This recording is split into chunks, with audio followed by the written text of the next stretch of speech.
Hello बच्चों, कल आपने हिंदी के पाठ्यक्रम के बारे में जाना था। आपका जो फर्स्ट चैप्टर है बात, वो प्रताप नारायण मिश्र द्वारा लिखा गया है। उनके जीवन परिचय के बारे में देखेंगे।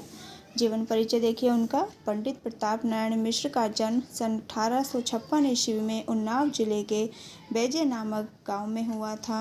इनके पिता संकटा प्रसाद एक विख्यात ज्योतिषी थे और इसी विद्या के माध्यम से वे कानपुर में आकर बसे थे। पिता ने प्रताप नारायण को भी ज्योतिष की शिक्षा देना चाहा, पर इनका मन उसमें नहीं रम सका।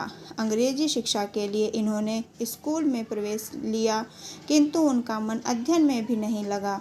यद्यपि इन्होंने मन लगाकर किसी भी भाषा का अध्ययन नहीं किया, तथापि इन्हें हिंदी, उर्दू, फारसी, संस्कृत और बंगला का अच्छा ज्ञान हो गया।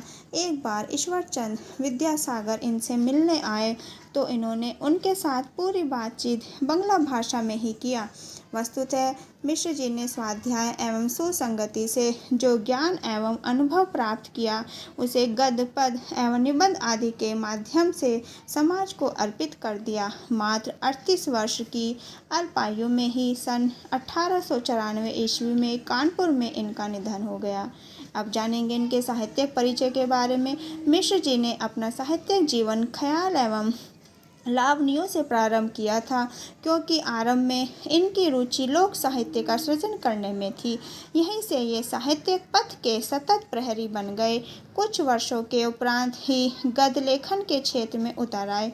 मिश्र जी भारतेंदु हरिश्चंद्र के व्यक्तित्व से बहुत प्रभावित होने के कारण उनको अपना गुरु मानते थे। उनकी जैसी ही व्यवहारिक भाषा शैली अपनाकर मिश्र जी ने कई मौलिक और अनुदित रचनाएं लिखी तथा ब्राह्मण एवं हिंदुस्तान नामक पत्रों का सफलतापूर्वक संपादन किया। भारतेंदु जी की कवि वचन सुधा से प्रेरित होकर मिश्र जी ने कविताएं भी लिखी। इन्होंने कानपुर में एक नाटक सभा की स्थापना भी की, जिसके माध्यम से पारसी थिएटर के समानांतर हिंदी का अपना रंगमंच खड़ा करना चाहते थे। ये स्वयं भारतेंदु जी की तरह एक कुशल अभिनेता थे। बंगला के अनेक ग्रंथों का हिंदी में अनुवाद करके भी उन्होंने हिंदी साहित्य की श्रीवृद्धि की। इनकी साहित्यिक विशेषता ही थी कि दांत, भौं, वृद्ध, धोखा, बात, मुछ जैसे साधारण विषयों पर भी चमत्कारपूर्ण असाधारण निबंध लिखे।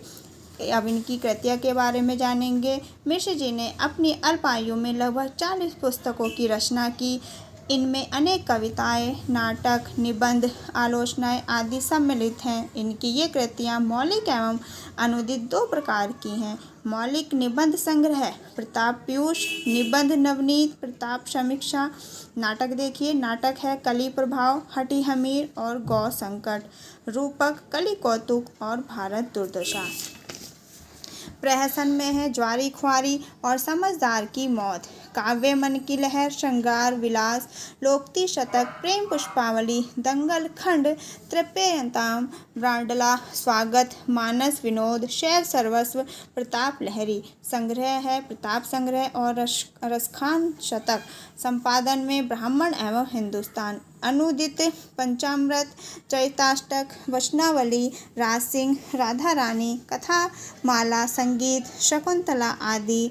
इनके अतिरिक्त मिश्र जी ने लगभग 10 उपन्यासों, कहानी, जीवन चरित्रों और नीति पुस्तकों का भी अनुवाद किया, जिसमें रामधारी सिंह, अमर सिंह, इंदिरा देवी चौधरानी, राज सिंह, कथा, बाल संगीत आदि प्रमुख हैं। अब इनकी भाषा शैली के बारे में जानेंगे।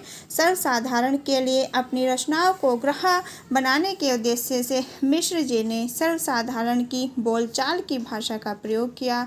इसमें उर्दू तथा अंग्रेजी के शब्दों का भी प्रयोग हुआ है, जैसे कलामुल्लाह, वर्ड ऑफ गॉड आदि। यत्र तत्र कहावतों, मुहावरों एवं ग्रामीण शब्दों के प्रयोग से उनके वाक्य में रत्न की भांति ये शब्द जड़ जाते हैं।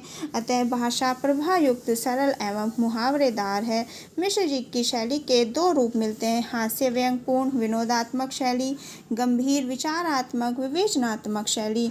बात मिश्र जी का हास्य व्यंग्य प्रधान शैली।